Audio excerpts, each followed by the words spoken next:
Hello friend नमस्कार good evening चलतु जानी नवा आज दिन सबकि टॉप न्यूज अपडेट देश विदेश आरंभ करी ओडिशार समस्त गुरुत्वपूर्ण खबर जानीपारे से आपन को अनुरोध वीडियोटी शेष जाए निश्चय देखिए वीडियो को लाइक करेंगे जहाद्वारा आज दिन सबकि टॉप न्यूज अपडेट जानीपारे। परवर्ती खबर काल बैशाखी प्रभाव में यह जिले में वर्षा लोक मिलला ताती आश्वस्ति सेबड़े राज्य में पाणीपागरे सामान्य परिवर्तन होइछि। काल बैशाखी प्रभाव में आज भुवनेश्वर कटक समेत गंजाम गजपति जिले में स्वल्परू मध्यम धरणर वर्षा होइछि। सेहिपरि आसंता काली मध्य कटक खोर्धा नयागढ़ पुरी जगतसिंहपुर जिले में काल बैशाखी वर्षा हो पारे बोली पाणीपाग केन्द्र सूचना दि जाइथिबार खबर मिली।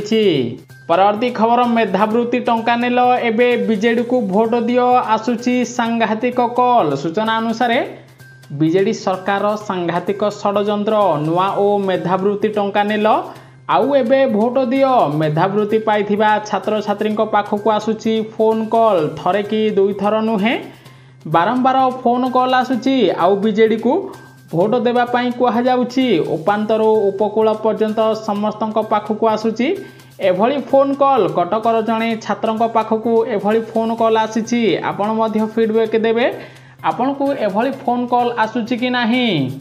मिछर मेसिनी बनी जाइचंती प्रधानमंत्री नरेंद्र मोदी एभली कही टार्गेट कले राहुल गांधी। सेबड़े कांग्रेस दलर पूर्वतन सभापति राहुल गांधी पुणी थारे प्रधानमंत्री नरेंद्र मोदी को टार्गेट करचंती कहिचंती जे प्रधानमंत्री नरेंद्र मोदी मिछ कथा एथिपाई कहंती कि तांकर 300टी सीट मध्यरु 150 रु अधिक आसन छड़ाई सरकार गठन करिवो कांग्रेस। तेणु मिछर मेसिनी बनी जाइचंती देशर प्रधानमंत्री नरेंद्र मोदी बोली राहुल गांधी टार्गेट करी कहिथिबार खबर मिली। परवर्ती खबर निर्वाचन पूर्व कमिला पेट्रोल और डीजेल दर। भुवनेश्वर आज पेट्रोल दर 100 टंका 85 पैसा रही बेले डीजेल दर 92 टंका 44 पैसा को ह्रास पाई।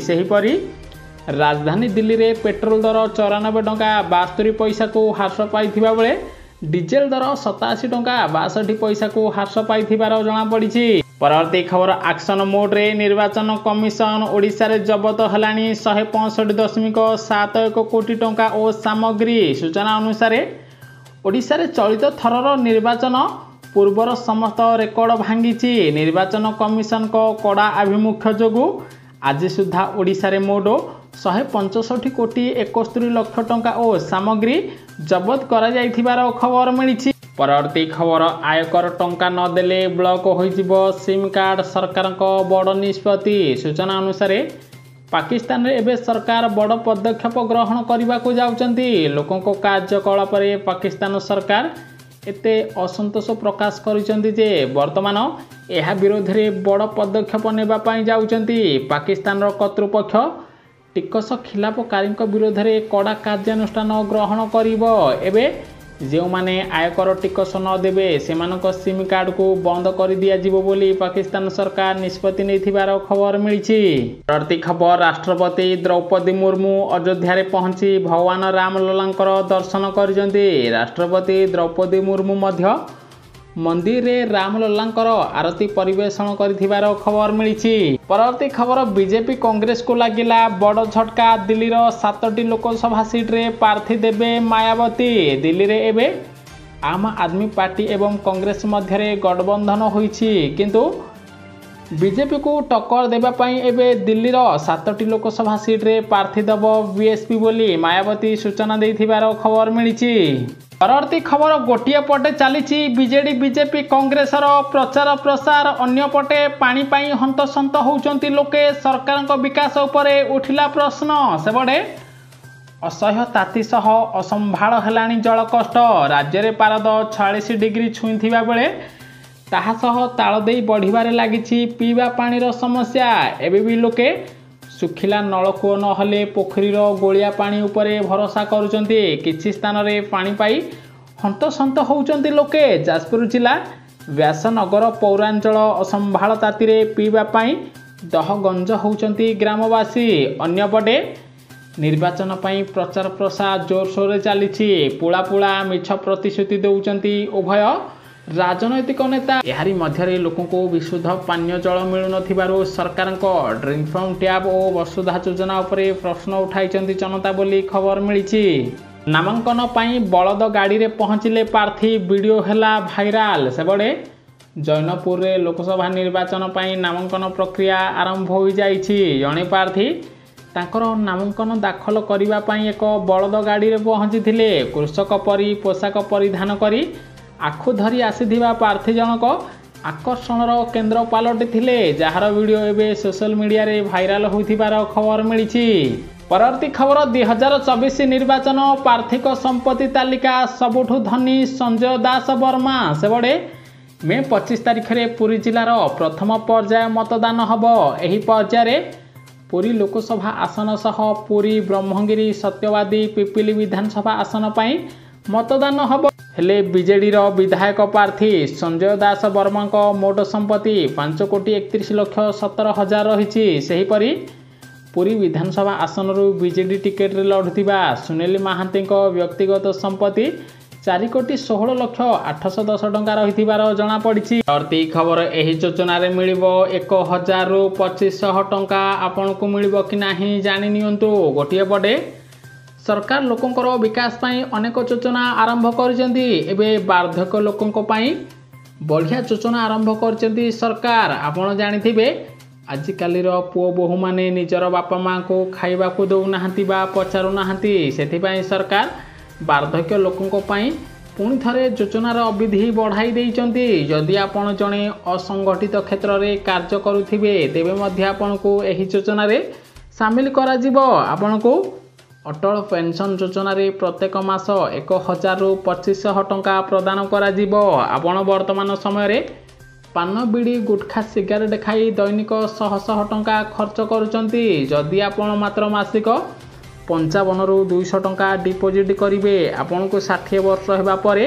1,000 रु 2,500 टंका पर्यंत पेंशन प्रदान करा जिवो बोली सरकारक पक्षरु तथ्य दिया जाइछि। आपणकर जदि कोनोसी कारणरू अकाल रे वियोग हुए तेबे आपणक नोमिनी थिबा व्यक्ति को एही पेंशन राशि प्रदान करा जिवो। एथिबाई आपणकर बयस जदि 18 रु 40 होइछि आपण एबे मध्य अटल पेंशन योजना रे शामिल होई परिबे बोली खबर मिलिछि। परवर्ती खबर ओडिशा रे प्रथम पर्याय रे भोट देबे 62,87,000 मतदाता। सेबडे मई 13 तारिख रे कलाहांडी नवरंगपुर ब्रह्मपुर और कोरापुट संसदीय क्षेत्र और एहार अंतर्गत 28टी विधानसभा निर्वाचन क्षेत्र रे प्रथम पर्याय मतदान हबो। मतदान रे पाखापाखि 62,87,222 जन मतदाता निजर मत साब्यस्त करिवे। एमानक मध्यरे 30,97,527 पुरुष भोटर, 31,99,060 महिला भोटर और 635 जन तृतीय लिंग भोटर अंतर्भुक्त रहिथिबार खबर मिलिछि। प्रति खबर ओडिशा विधानसभा निर्वाचन छिंडुनी राजनैतिक दलर अंक केबे सरिबो प्रार्थी घोषणा। गोटिए पटे निर्वाचन पई प्रचार प्रसार आरंभ होई सारिथिबा बेले बीजेडी ए पर्यंत 3 आसन रे प्रार्थी घोषणा करिनी। सेहीपरि बीजेपी 7टी आसन रे प्रार्थी घोषणा करिनथिबा बेले कांग्रेस केवल नीलगिरी आसन रे निजर प्रार्थी घोषणा करिनी। बीजेडी मुख्यतः खंडपड़ा नीलगिरी कोरेई रे ए पर्यंत काहाकू प्रार्थी करिनी। बीजेपी बेगुनिया बोलगोड़ बारवाटी कटक भंडारी पोखरी बरी भोगराई नीलगिरी घसीपुरा रे निजर प्रार्थी घोषणा करिनी। केबे प्रार्थी घोषणा करिबो से नै भोटरंक मनरे एबे द्वंद्व सृष्टि होइथिबार खबर मिलिछि। परवर्ती खबर शाल शोभा यात्रा जाई केंद्र मंत्री धर्मेंद्र प्रधान को उपस्थिति रे प्रार्थी पत्र दाखल कले बीजेपी विधायक प्रार्थी सुभाष पाणिग्राही। देवगढ़ रे बीजेडी को परास्त करिबा पई धर्मेंद्र प्रधान नुआ रणनीति आरंभ करि देइथिबार खबर मिलिछि। परवर्ती खबर केंद्र विदेश मंत्री तथा बीजेपी राज्यसभा सांसद एस जयशंकर आसंता 5 तारिख रे कटक रे प्रचार मैदान को लाइबे। बीजेपी सांसद प्रार्थी भर्तृहरि महाताबंक सपक्ष रे श्री जयशंकर प्रचार करिवे बोली खबर मिलिछि। लोकसभा निर्वाचन पई 4 टाणुआ नेता सेमानक नामांकन दाखल करिवे। भुवनेश्वर लोकसभा आसन रो बीजेपी प्रार्थी अपराजिता षडंगी और ବିଜେଡି ପ୍ରାର୍ଥୀ ମନ୍ମଥ ରାଉତରାୟ ଆଜି ନାମାଙ୍କନ ଦାଖଲ କରିବେ। ସେହିପରି କେନ୍ଦ୍ରମନ୍ତ୍ରୀ ଧର୍ମେନ୍ଦ୍ର ପ୍ରଧାନ ସମ୍ବଲପୁର ଲୋକସଭା ଆସନରୁ ପ୍ରାର୍ଥୀପତ୍ର ଦାଖଲ କରିବେ। ମା ସମଲେଶ୍ୱରୀଙ୍କ ଦର୍ଶନ କରିବା ପରେ ନାମାଙ୍କନ ପତ୍ର ଦାଖଲ କରିବାକୁ ସମ୍ବଲପୁର ଜିଲ୍ଲାପାଳ କାର୍ଯ୍ୟାଳୟକୁ ଯିବେ କେନ୍ଦ୍ର ଶିକ୍ଷାମନ୍ତ୍ରୀ ଧର୍ମେନ୍ଦ୍ର ପ୍ରଧାନ। ସେହିପରି ପୁରୀ ଲୋକସଭା ଆସନରୁ ଅରୁପ ପଟ୍ଟନାୟକ ନିଜର ନାମାଙ୍କନ ପତ୍ର ଦାଖଲ କରିବେ ବୋଲି ଖବର ମିଳିଛି। ପରବର୍ତ୍ତୀ ଖବର ସାଧାରଣ ନିର୍ବାଚନ 2024 ନିମନ୍ତେ ସୁନ୍ଦରଗଡ଼ ଜିଲ୍ଲାରେ ନାମାଙ୍କନ ଦାଖଲର ଚତୁର୍ଥ ଦିନରେ ବିଧାନସଭା ଆସନ ପାଇଁ 10 ଜଣ ପ୍ରାର୍ଥୀପତ୍ର ଦାଖଲ କରିଥିବା ବେଳେ ଲୋକସଭା ଆସନ ପାଇଁ ଜଣେ ପ୍ରାର୍ଥୀପତ୍ର ଦାଖଲ କରିଥିବାର ଖବର ମିଳିଛି। ପରବର୍ତ୍ତୀ ଖବର ସାଧାରଣ ନିର୍ବାଚନ 2024 ଅନିୟମିତତା ଟଙ୍କା ସାମଗ୍ରୀ ଚାଲାଣ ଉପରେ କଡ଼ା ଆଭିମୁଖ୍ୟ। ସେବେଳେ ରାଜ୍ୟରେ ଏକକାଳୀନ ସାଧାରଣ ନିର୍ବାଚନ 2024କୁ ମୁକ୍ତ ଅବାଧ ସ୍ୱଚ୍ଛ ଓ ନିରପେକ୍ଷ କରିବା ପାଇଁ ଅନିୟମିତ ଅର୍ଥ ସାମଗ୍ରୀ ଚାଲାଣ ଉପରେ କଡ଼ା ଆଭିମୁଖ୍ୟ ଗ୍ରହଣ କରାଯାଇଛି ଏବଂ ଏହାର ଶୂନ୍ୟ ସହନଶୀଳତା ନୀତି ଗ୍ରହଣ କରିବା ପାଇଁ ଜିଲ୍ଲା ପ୍ରଶାସନ ନିଷ୍ପତ୍ତି ନେଇଥିବାର ଖବର ମିଳିଛି। ପରବର୍ତ୍ତୀ ଖବର ଜୟପୁରରେ କାର୍ତ୍ତିକ ପାଣ୍ଡିଆନଙ୍କ ମେଗା ରୋଡ୍ ଶୋ। ସହରର ସମସ୍ତ ୱାର୍ଡରେ ରୋଡ୍ ଶୋ କରିଛନ୍ତି ବିଜେଡିର ଷ୍ଟାର କ୍ୟାମ୍ପେନର କାର୍ତ୍ତିକ ପାଣ୍ଡିଆନ। ସାଙ୍ଗରେ ଥିଲେ କୋରାପୁଟ ସାଂସଦ ପ୍ରାର୍ଥୀ କୌଶଲ୍ୟା ହିକାହୋ, ବିଧାୟିକା ପ୍ରାର୍ଥୀ ଡକ୍ଟର ଇନ୍ଦିରାନନ୍ଦ। ନ୍ୟୁଜ୍ଟି ସମ୍ପୂର୍ଣ୍ଣ ଦେଖିଥିବାରୁ ଆପଣଙ୍କୁ ବହୁତ ବହୁତ ଧନ୍ୟବାଦ। ଭିଡ଼ିଓକୁ ଲାଇକ୍ କରି ସେୟାର କରିବେ ସମସ୍ତେ। ଆଜି ଦିନର ସବୁକିଛି ଟପ୍ ନ୍ୟୁଜ୍ ଅପଡେଟ୍ ଜାଣିପାରିବେ।